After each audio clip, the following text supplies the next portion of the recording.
Nakakuha ng negatibong marka si Pangulong Bongbong Marcos mula sa mga kabataan, mga edukado at ilang malalaking rehiyon sa bansa. Base ito sa pinaka-latest na resulta ng SWS survey. Si MJ Mondihar sa report.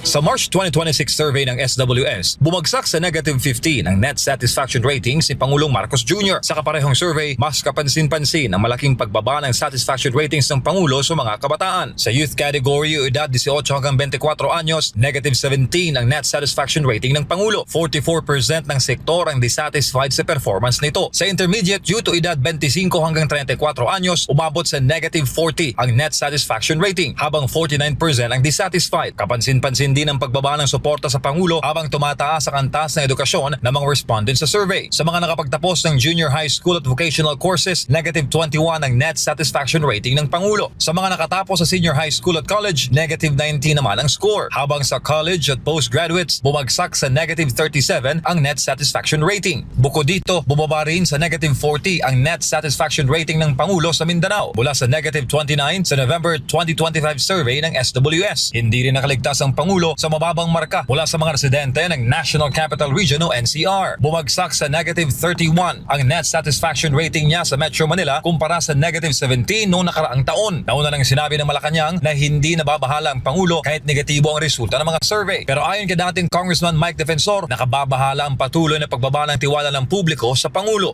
Bakit o ganito ang survey? Dahil galit ang tao. At yung galit na yan din ang nagpapakita ng suporta sa Senado, sa 13 senators of the majority of the Senate today. Gate Defensor, posible pang bumaba ang tiwala ng publiko sa presidente dahil sa tinawag niyang cover-up sa Senado kaugnay ng investigasyon sa flood control anomaly. May assessment naman ito kung bakit tutol ang minority senators sa panukalang payaga ng hybrid participation o virtual voting ng mga senador na may kaso o kakasuhan pa lamang. Sino-sinong gusto nilang kasuhan? Jinggoy Estrada, Chis Escudero, Joel Villanueva. May dalawang kaso sa ICC, Senator De La Rosa and Senator Bongo. Kasi pagka pumayag sa virtual voting, hindi nila makukuha ang liderato at matutuloy ang Blue Ribbon Committee hearing. Kahit na umaaresto yung limang yan, hindi nila ma-impeach si Vice President Inday Sara Duterte because they still need 16 votes. So no connection pag inaresto. But with a majority, they can now change the leadership of the Senate at kukunin ulit nila ang Blue Ribbon Committee hearing at patatahimikin ulit nila, hindi malalaman ng taong bayan ang katotohanan sa pagnanakaw sa ating bansa. Para sa Diyos at sa Pilipinas kung mahal, MJ Mondihar, SMNI News. Tutol si Pangulong Ferdinand Marcos Jr. sa panukalang online voting sa Senado. Sabay iginiit ang kahalagahan ng pisikal na presensya ng mga senador sa oras ng botohan. Samantala, pinabulaanan naman ng Pangulo ang alegasyong may basbas o dikta ang Malacanang sa pagpili ng Senate President at sinabing ang mga senador mismo ang nagpapasya rito. Si Creslin Catarong sa report.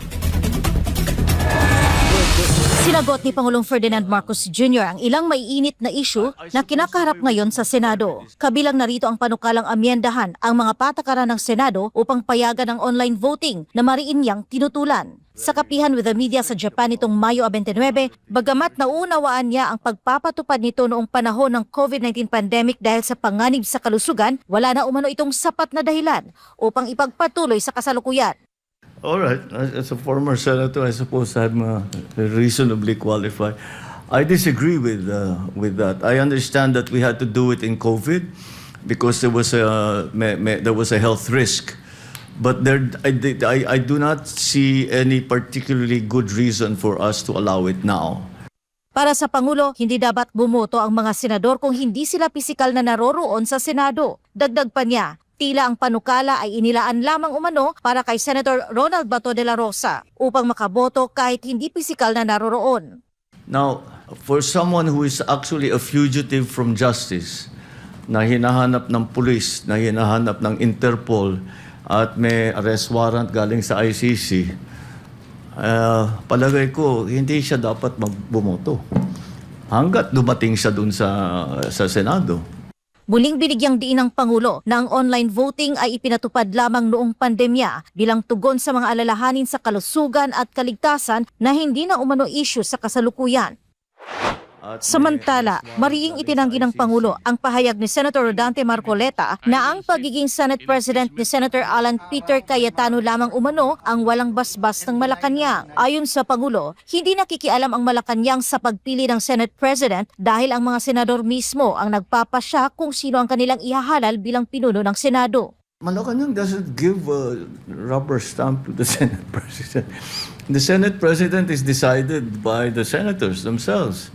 Bagamat sinabi niyang mahalaga sa administrasyon na maging maalam sa mga kaganapan sa Senado, nilinaw niyang hindi siya nagdidikta kung sino ang dapat iboto ng mga senador. Na hindi makatotohanan ang ideya na maaring utusan ng Malacanang ang mga senador kung sino ang kanilang iboboto bilang Senate President.